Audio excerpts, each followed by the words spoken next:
Hola, hoy vamos a hablar de muy mucho y a poco.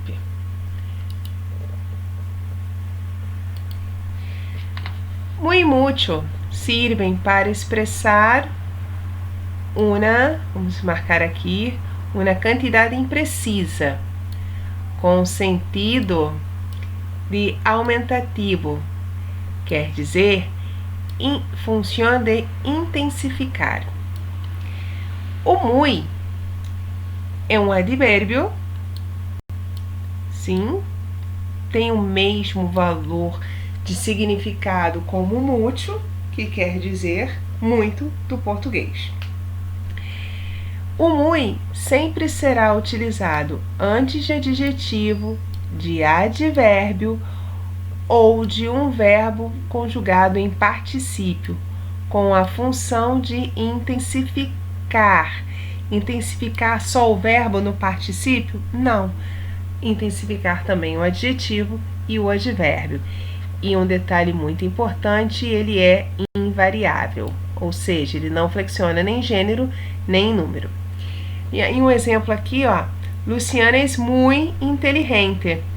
Eu poderia dizer simplesmente que Luciana é inteligente, porém eu quis colocar um muy aqui para intensificar. E aí nós temos os outras palavras, né? Aqui em negrito. E aí aqui diz que elas apresentam, né, qualidades. No caso, todas elas não, as 4 primeiras, né? A gente tem inteligente, urranho, comilón, confiada. Nessas 4 primeiras, né, elas estão apresentando, aqui ó, qualidade, né, das 4 pessoas citadas. Já na última frase está referindo-se a um momento.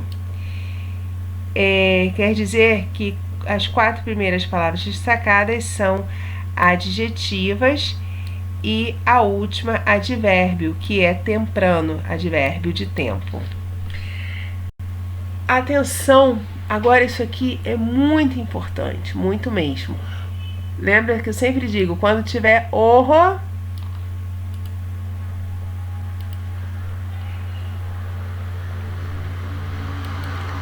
como nem tudo são flores e todas as flores têm os seus espinhos, eis o espinho do uso do muy. Existem 4 advérbios e 4 adjetivos que não se usa, vou riscar bastante aqui, que não se usa o muy, e sim o mucho. Então, são esses aqui, ó, desse quadrinho aqui. Então, ó, eu vou ler para vocês de uma maneira para vocês não esquecerem. Mucho mais, mucho menos. Mucho antes, mucho después. Mucho mayor, mucho menor. Mucho mejor, mucho peor. Não se usa muy antes desses pares, antes desses 4 advérbios e desses 4 adjetivos.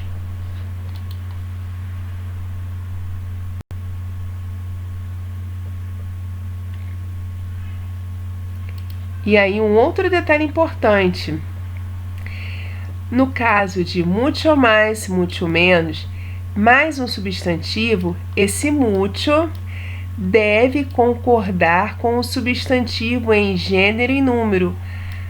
Assim como no português, o muito concorda com o substantivo em gênero e número. Então, um exemplo aqui, quero decirte muchas más cosas. Então, muitas coisas mais, a mais, né? Então, é importante lembrar que o mucho. E agora vamos falar do mucho em especial. Opa! É bom para chamar a atenção, assim ninguém dorme. Peço desculpas, tá? Porque o mouse está um pouco descontrolado. O mucho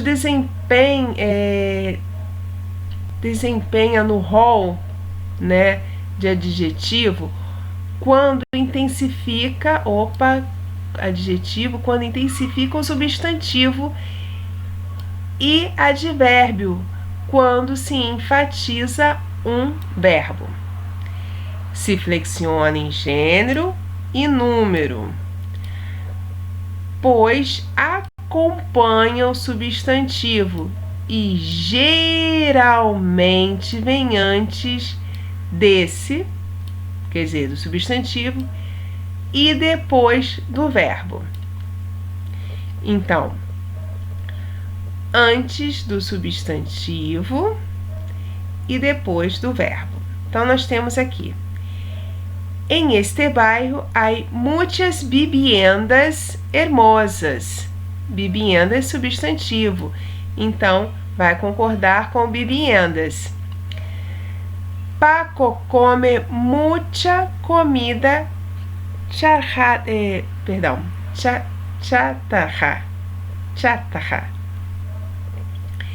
Então, também vai concordar com o substantivo. Vocês podem observar que o mucho e o mucha, as suas flexões, ele está entre um verbo e um substantivo, tá? Analisando as seguintes palavras em negrito, viviendas, comida, coches e hablan, percebemos que as 3 primeiras frases são substantivas e a última frase é um verbo. Então, os adolescentes hablam mucho. Eu não necessariamente tenho que terminar com um substantivo. E aí, ele fala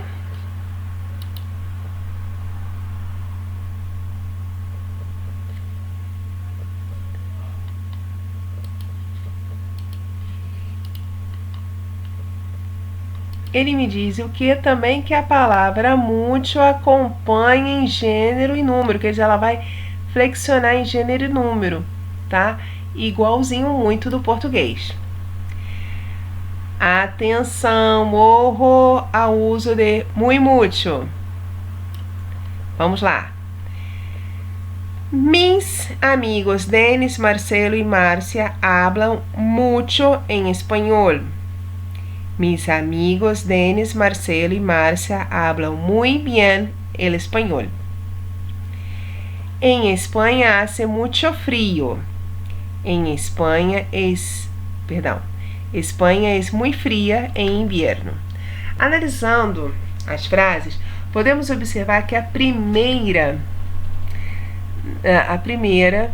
e a terceira, os verbos hablar e hacer, hablam e hace, estão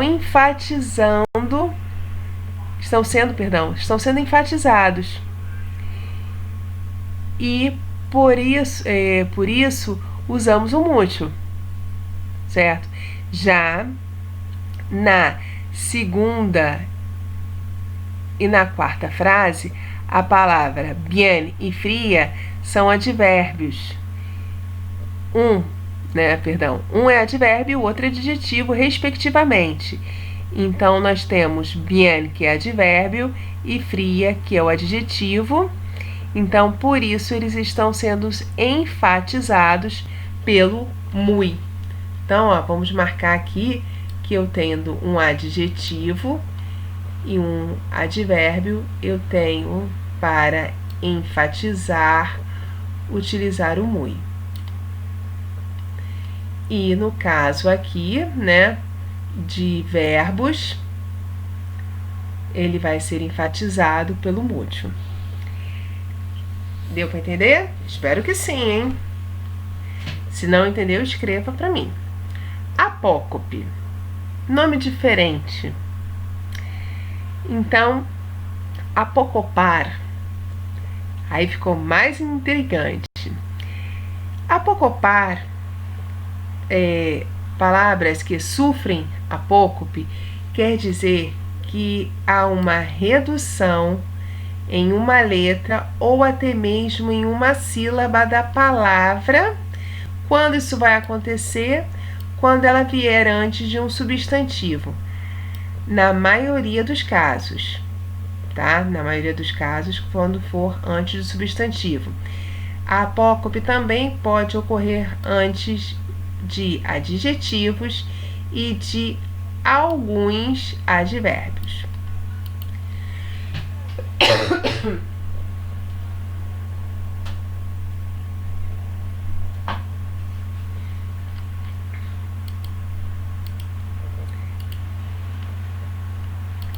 Aí nós temos algumas palavras que sofrem essa apócope. Então, ó, diante de substantivos no singular e masculino, tá? Para sofrer apócope tem que ser um de antecedendo a um substantivo. Esse substantivo tem que ser singular e masculino. Então, ó, uno vira un, bueno vira buen, malo, mal, primero, primer, tercero, tercer, alguno, algum, ninguno, ninguém. Mas por que é isso? Vejam bem. Quiero hacer un buen viaje. Quiero hacer un buen viaje. Para os espanhóis, se você dissesse quiero hacer un bueno viaje, fica estranho. A língua espanhola é uma língua muito preocupada com a questão da sonoridade. Algum dia, em el caso de primer e primeiro, observa-se o seguinte: primer é uma palavra apocopada, né? Pois ela, se for utilizada antes de substantivo masculino no singular. E o terceiro também vai seguir a mesma regra. Cualquiera se torna cualquier e grande se torna gran.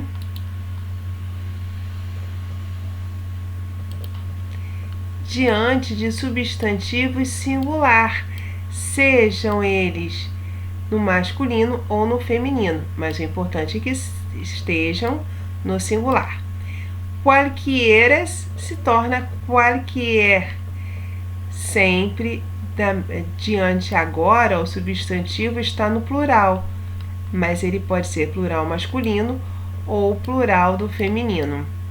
Aí nós temos no es cualquier persona que lo entiende.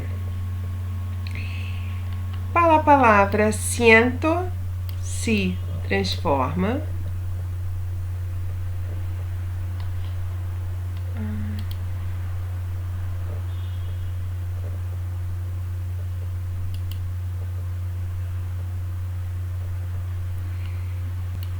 o siento se transforma em cien diante de substantivos masculinos ou femininos. Então, diante desse substantivo, eu vou apocopar.